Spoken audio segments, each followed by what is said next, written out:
Hey there. We're going to talk about poverty for the next couple of days, actually. And we're going to be drawing from two books. So today I want to talk to you about Ruby Payne's work. She wrote quite a while ago a framework for understanding poverty. And her book has gotten a lot of criticism, actually, which is why I don't actually have you read it for my class, because I agree with the criticism, and that is that she works from the deficit paradigm a lot in talking about poverty and the kind of assumptions and ways of being when you're from generational poverty. However, I do really appreciate one aspect of her work, and that's where she identifies the resources all people need to either get out of poverty or to keep from getting into poverty. And so I want to share that with you because that's a way that we as teachers can really have a great impact on students and the future, not only of the student, but of their families as well. So for today, we're just going to focus on Ruby Payne's work, A Framework for Understanding Poverty. And then next, we'll look at Eric Jensen's work with Teaching with Poverty in Mind, where he looks at what happens to the brain when students are low income for a long time and are under acute or chronic stress. So Ruby Payne has some basic kind of points that are important to understand about poverty before we get into some specifics with it. One is that poverty is relative, and you can see this yourself with if you've ever been on a mission trip, for example, where you see poverty in another country, in a third world country. That's very different poverty than what we have here in the US, right? And so that doesn't mean that there's not a negative impact on that child as a result of the poverty. So someone from Haiti may love to be low income in the United States because it's a very different poverty, but in fact, it does still have negative effects that we need to talk about and try to mitigate. Um, Generational and situational poverty are different. And so generational poverty is where the family has been had poverty as their situation for many generations, if not the entire history of the family. And so that poses extra obstacles than if you're a child from situational poverty.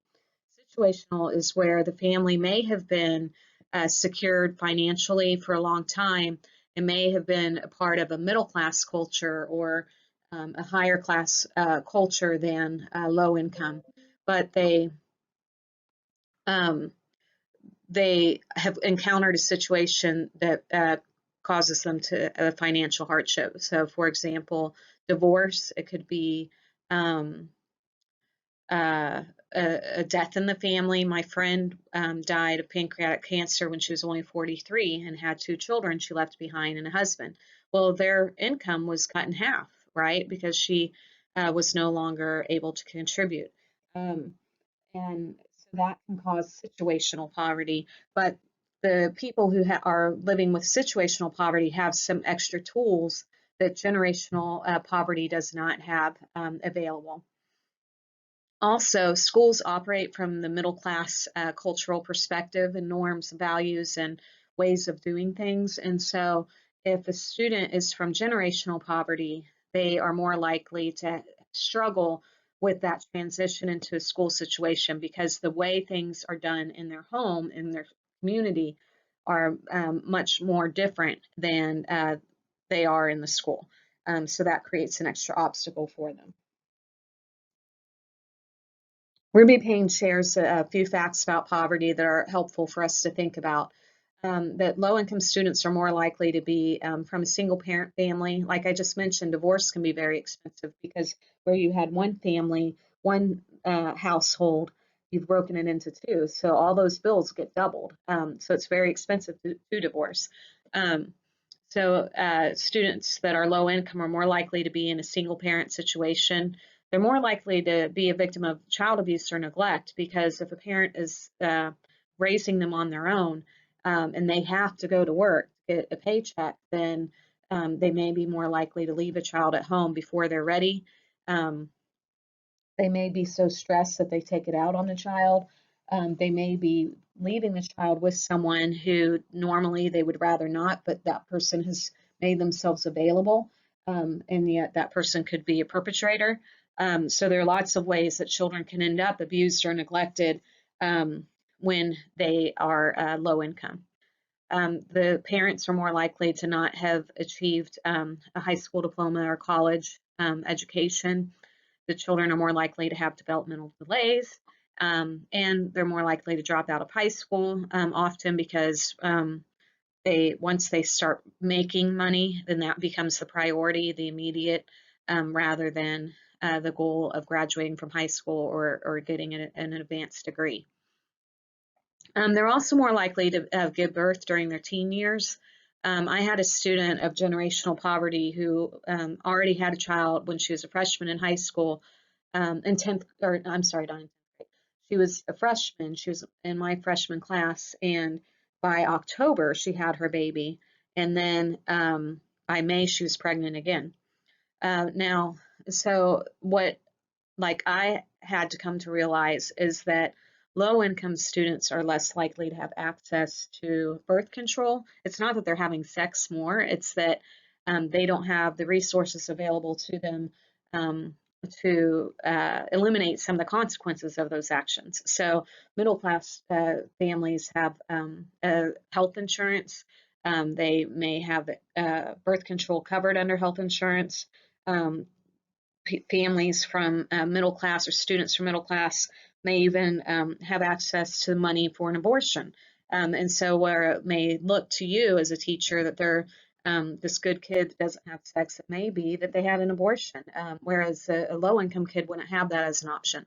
So I always try to remember that when I have a team that's pregnant, a student that's pregnant, that I give thanks to the Lord that they are having the courage to give birth to this child instead of abortion. So just kind of the big theme in this class should be humility.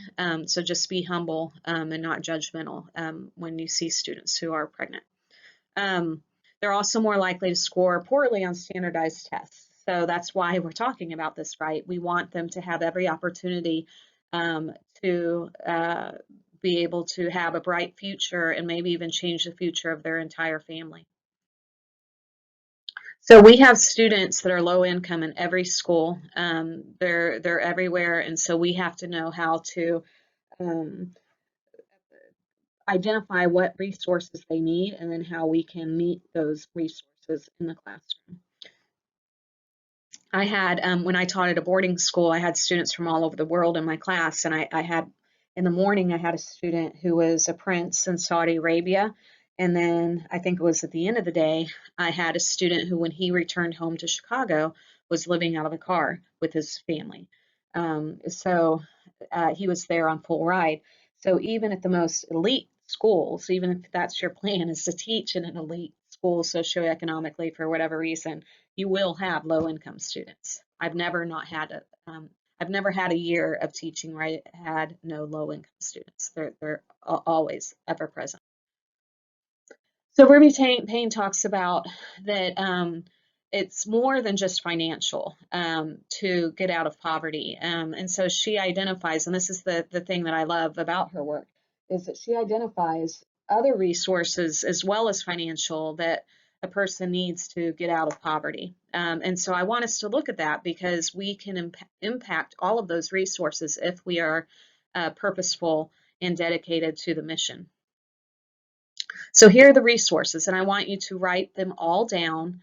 And it's important for you, I would make a column. So write all of these down or type them up. And then on your other column, how are you going to impact each one, or your school, each one of these 9 resources? This is going to be on your final exam. So you need to know all 9, and you need to be able to tell how you would influence each of those 9 in the school for your students. Okay. So there's financial, we do need money to get out of poverty, but try to think outside the box there with how you can impact a student's financial resource without it necessarily being that you're just giving them money. So, you teach someone to fish, you feed them for a lifetime. So we need to teach students how money works and how to use it wisely, and teach them about credit cards and what they do, teach them about their credit score, loans, teach them about what happens when you own a house versus renting. All of those things they need to know. You can't assume that they're going to pick that up at home. Emotional resources we'll talk about in a minute. Mental. So one of my best friends is a principal at a school with a high refugee population, and she says you can't love your students out of poverty. You have to give them great instruction as well as love them. So mental is very important. Spiritual. So how can we influence students spiritually even when we're in a public school where we can't talk about our own faith? Physical. Support systems. So think about for yourself, if you were in an abusive relationship, would you have somewhere to go? Would you have someone to turn to? If you were in a situation where you owed $3,000 by the end of the month to someone, would you have someone to turn to?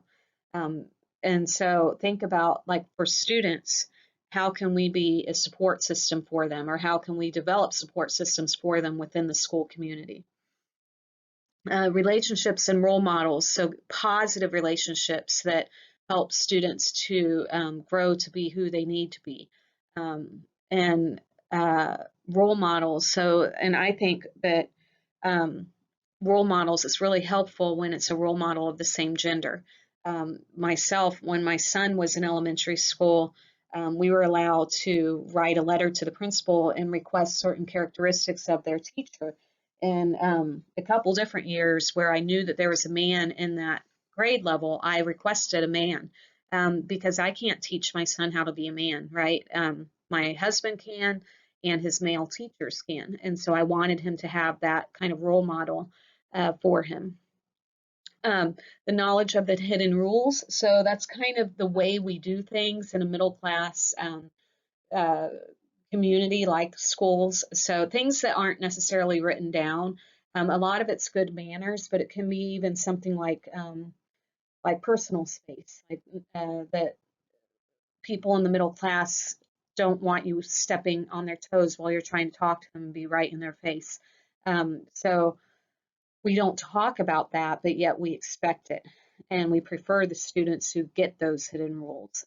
So it's really important for us to make those hidden rules not so hidden anymore, so that our students have every opportunity throughout their education, and when they're out in the workforce and trying to get a job, and then trying to get that promotion and so forth. And similar to that is the using language with formal register, being able to transition from informal language to formal language. So I called it, when I taught in Houston, I started calling it private speech versus public speech. So you don't use the same language or even sentence structures when you're with your friends as you do when you're with your teachers. And so they need to be aware that that should shift, and that's okay.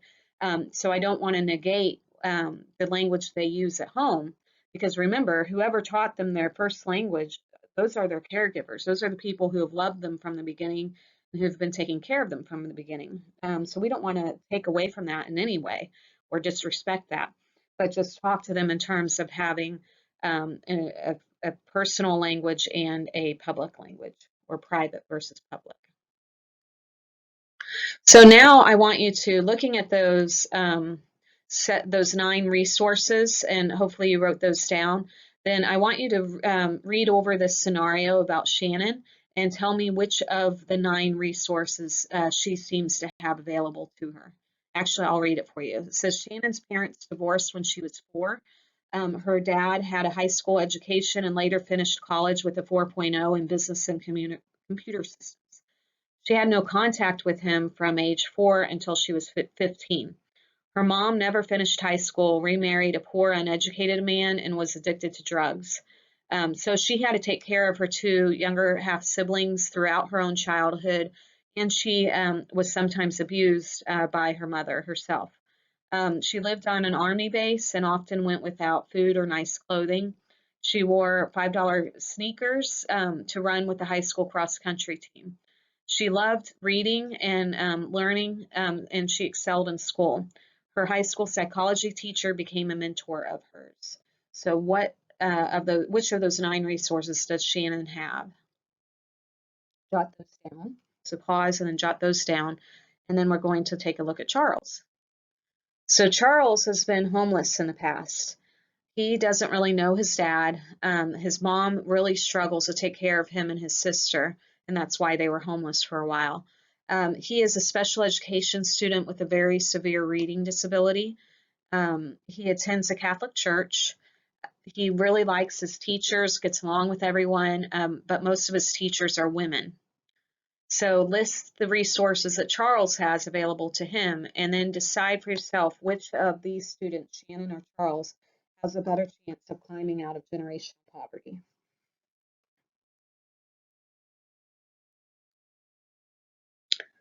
So Shannon was the one who was able to climb out of poverty.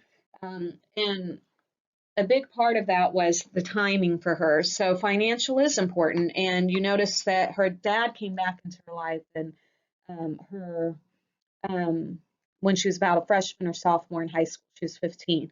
And so that was important because he was able to pay for her college, as he was a professional and he was part of the middle class by then. Um, Also, her love of learning and doing well in school made that much easier for her to be able to go to college as well.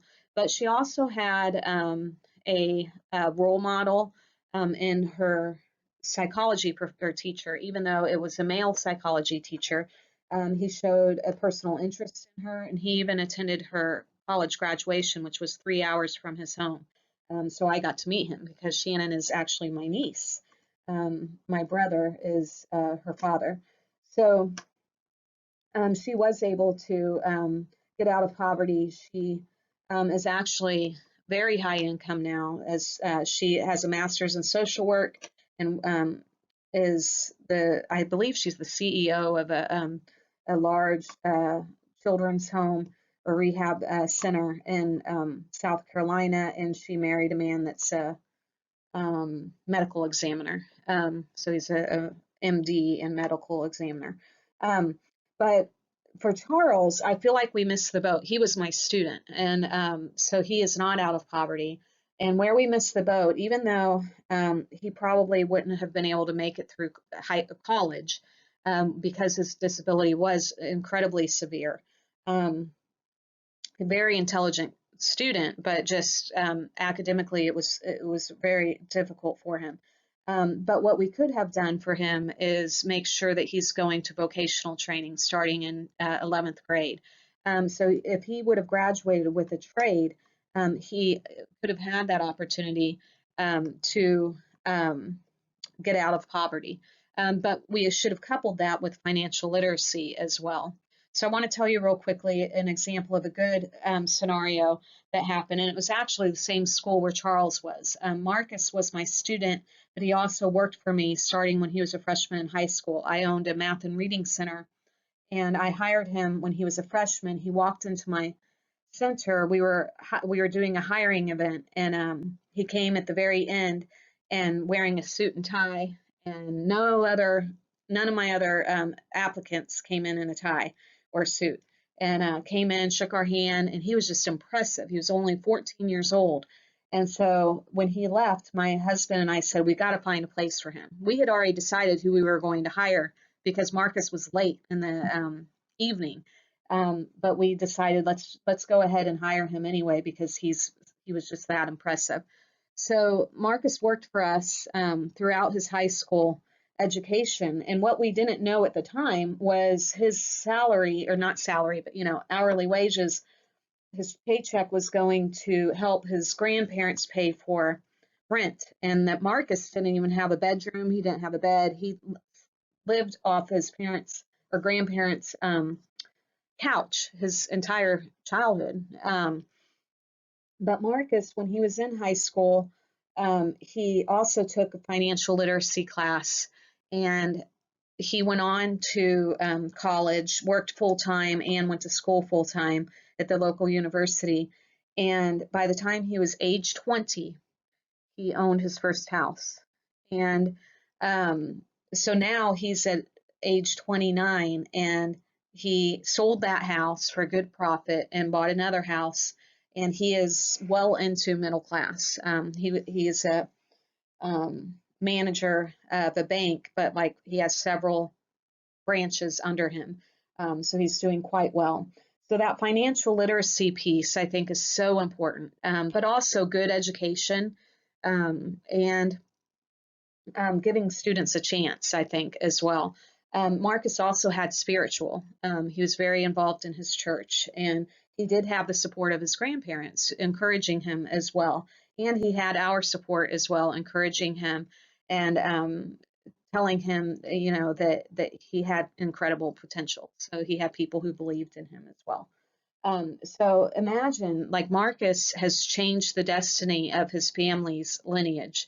They have been in poverty since the beginning of that family, because he's African American. There's slavery in his history, and then from that came poverty, and he broke the cycle. But he was able to do it with the help of his school. So that's incredible, an incredible example of the power of education to really change lives and change history. So now we're going to kind of look at a couple of those resources and what we can do to influence them. So that last one was the language, the formal register, so helping students to see the need to do that. Helping students to see that their language that they use at home isn't necessarily inferior, but it's more casual. And so we want to show them that they can translate that into a more formal register for whatever the purpose may be. So giving them a chance first to write however they would say it to their friend or their parents, and then giving them the chance to edit it for a more formal setting or more formal audience, will help them to train them to see that there's different language we use in different situations. Also, if they are facing discipline, like not just disciplining them, but talking to them about how to handle when they are being disciplined, because when they're out in the workforce, their managers, their supervisors, are going to pass judgment on the way they receive instruction. And so we want to train them on how to receive that in a positive way and respectful way. We also can use graphic organizers to show students the difference between telling a story in a linear fashion, beginning, middle, end, and a more holistic fashion that focuses maybe more on the characters or the heightened emotional part of the story and then tracks back in a less linear fashion. We can tell the story in both ways and then talk about the strengths of each way. And that can be cultural as well, not just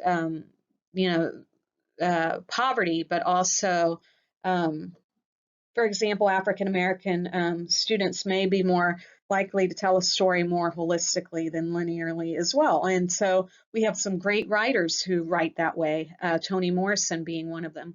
And so we want to, again, we don't want to say linear is the only way.